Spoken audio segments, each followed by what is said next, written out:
Hello बच्चों, कैसे हैं आप सब। आज हम देख रहे हैं हमारा पसंदीदा चैनल स्टडी विद सिमरन। आज हम प्रकाश का परावर्तन, प्रकाश के परावर्तन था अपवर्तन पर बेस्ड न्यूमेरिकल देखेंगे, जो एग्जाम के अंदर मतलब पूछे जाते हैं, मतलब पूछे ही जाएंगे। Let's start now. कुछ और एग्जाम के अंदर न्यूमेरिकल्स के बेस पर जितने भी क्वेश्चंस होंगे, मैं तुम्हें इसी चैनल पर सब डिस्कस करेंगे। चलें करते हैं। एग्ज़ाम के अंदर ये न्यूमेरिकल्स 2 नंबर में, 5 नंबर में या फिर 4 नंबर में पूछे ही जाते हैं। चलिए स्टार्ट करते हैं। इसके लिए पहले छोटा सा कॉन्सेप्ट जान लें।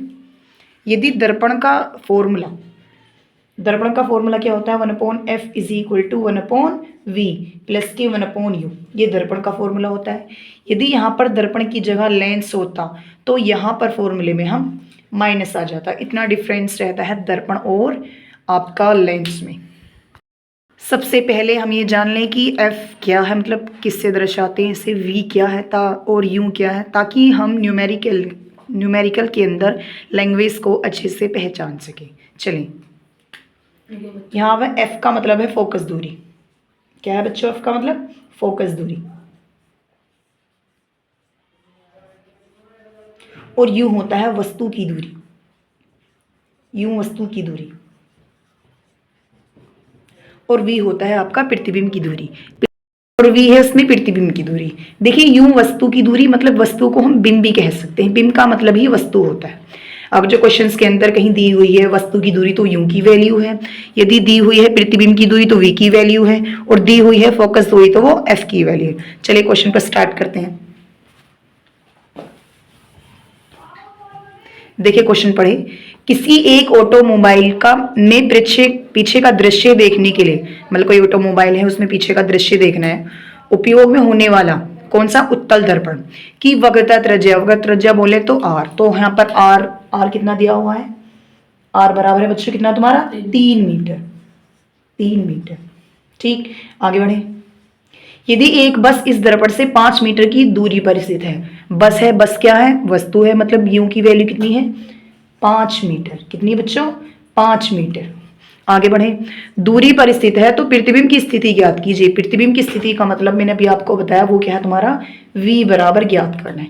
प्रकृति मतलब भी प्लस में आएगा या फिर माइनस में आएगा, उससे हम ताकि बता सकें दर्पण आभासी है, सीधा है, उल्टा है, वास्तविक है, उसमें बताएंगे। और साइज मतलब इसका साइज क्या है ये भी क्वेश्चंस के अंदर बताएंगे। 2 क्वेश्चन इसमें एक साथ पूछे हुए हैं। सबसे पहले हम जान लें इनकी चिन्ह परिपाटी क्या है। परिपाटी के लिए बस आप अभी के लिए वीडियो में इतना याद रखें। अगर जो आपको साइन कन्वेंशन में कंफ्यूज होता है तो आप मुझे कमेंट्स कर दें, मैं आपको उसके ऊपर एक वीडियो अपलोड कर दूंगी।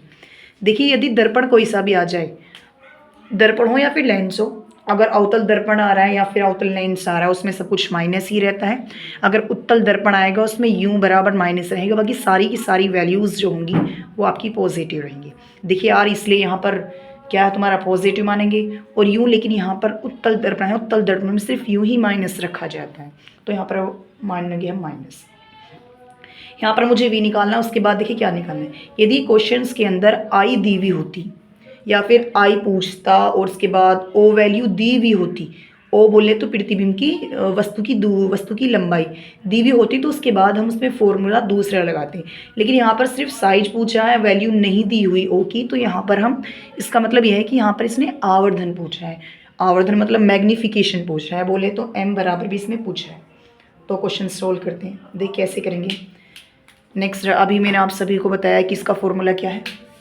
फॉर्मूला है 1/f is equal to 1/v plus 1/u। अब जिस तरह से जो वैल्यू इसके अंदर दी है वे वैल्यू हम इस क्वेश्चन में पुट कर देंगे। बट इस क्वेश्चन को सोल्व करने के लिए हमारे पास में v निकालने के लिए u होना चाहिए, f होना चाहिए, उसके बाद हम इस क्वेश्चन को सोल्व कर सकते हैं। बट हमारे पास में f नहीं है, तो हम क्या करेंगे, हमारे पास में r है, उसी के ज़रिए हम f की वैल्यू निकाल लेंगे। देखिए, फोकस दूरी और वक्र त्रिज्या में क्या रिलेशन है? फोकस दूरी वक्र त्रिज्या की आधी होती है r/2। ठीक, r की वैल्यू कितनी है? 3/2, मतलब f बराबर कितना आ गया तुम्हारा? 3/2।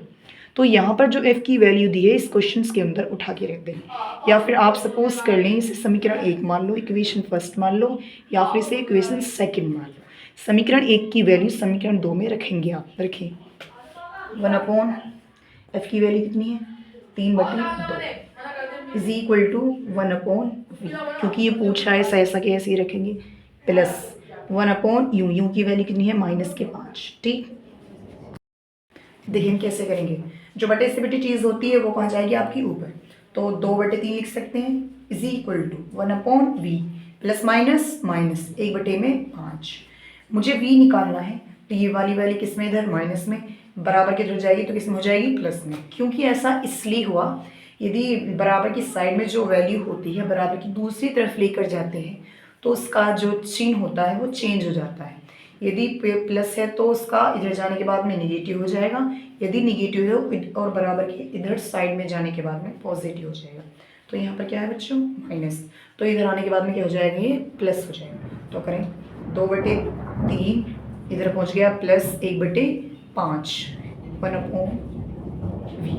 यहाँ से दो तरह से क्वेश्चन को सोल्व कर सकते हैं कैलकुलेशन को, या तो हम क्रॉस मल्टीप्लाई कर लें, अगर जो आसान लगे आपको क्रॉस मल्टीप्लाई कर लें, और आपका अगर जो लेस लेने के बाद में कैलकुलेशन करनी हो वो कर लें, आपकी मर्ज़ी है किस तरह से आप करना चाहें। देखिए मैं तो ये प्रीफर करती हूँ कि आप क्रॉस मल्टीप्लाई करें जब छोटी वैल्यू हो। तो देखिए 5 दिया मतलब 5 दूनी 10, 3 एकम 3, इन दोनों की आपस में मल्टीप्लाई करेंगे, 5 दिया 15 1/v। अब क्या होगा 10 और 3 13/15 इज इक्वल टू 1/v। उसके बाद कर देंगे हम रिवर्स, मतलब रिवर्सिबल कर देंगे। रिवर्सिबल करने के लिए क्या करेंगे, v ऊपर 1 नीचे, 15 ऊपर 13 नीचे, तो v इज इक्वल टू आ जाएगा 15/13। आंसर आ गया आपका। सारी चीज़ें किसी में चलती वाली है, अभी तक हमारे मीटर में तो आपका मीटर ही मान लेते हैं, मीटर में ही आ गया। ठीक, उसके बाद निकालना हमें यहाँ पर m। देखिए मैंने आपको अभी बताया था, यदि o की या फिर r की वैल्यू दी होती तो तब हम दूसरा फॉर्मूला लगाते। वो फॉर्मूला है i इज इक्वल टू, कौन सा फॉर्मूला है वो, i/k is equal to v/u। देखिए कॉन्सेप्ट हो रहा है, अगर यहाँ प्लस है तो इस फॉर्मूले में यहाँ पर माइनस आता है, अगर यहाँ पर लेंस होता तो फॉर्मूले में यहाँ प्लस आता। बाय द वे इस क्वेश्चन का यहाँ पर दिया हुआ ना ही आई दी हुई है और ना ही ओ दी हुई है, तो यहाँ पर हम ये फॉर्मूला नहीं लगाएंगे। तो हम लगाएंगे दूसरा वाला फॉर्मूला। दूसरा फॉर्मूला कौन सा है आपका, मैग्नीफिकेशन या फिर आवर्धन निकालने का, m is equal to v/u। देखिए यहाँ पर प्लस में रखिए या फिर माइनस में रखिए वैल्यू, यहाँ प्लस है तो यहाँ पर क्या रखेंगे, माइनस में। ठीक, m is equal to v की वैल्यू कितनी है 15/13 माइनस 15/13 बटे का निशान, u की वैल्यू कितनी है आपकी -5, माइनस से माइनस कैंसिल आउट होगा। m इज इक्वल टू हो गया आपका कितना, 5 ऊपर चला गया, 15 × 5/13। ठीक, 15 पंजे 75, 75/13 आंसर आ गया। मैग्नीफिकेशन एक चीज़ हो रहा है इसमें, प्रकृति पूछी गई। यदि आपका प्रकृति पूछी हुई है इसमें, देखिए वैसे उत्तल दर्पण में अगर जो वैल्यू प्लस आ जाए, अगर वैल्यू प्लस में आ जाती है v, तो वहाँ पर आभासी होता है। यदि v बराबर प्लस में आ जाए तो उसकी प्रकृति क्या होगी, आभासी होगी। यदि आभासी है तो पृथ्वी में कैसा बनेगा आपका, या फिर जो पृथ्वी बनेगा वो आपका कैसा बनेगा, वस्तु का सीधा बनेगा। नेक्स्ट वीडियो मैं डालूंगी, अगर जो आपको वीडियो अच्छी लगी हो तो कमेंट्स करें।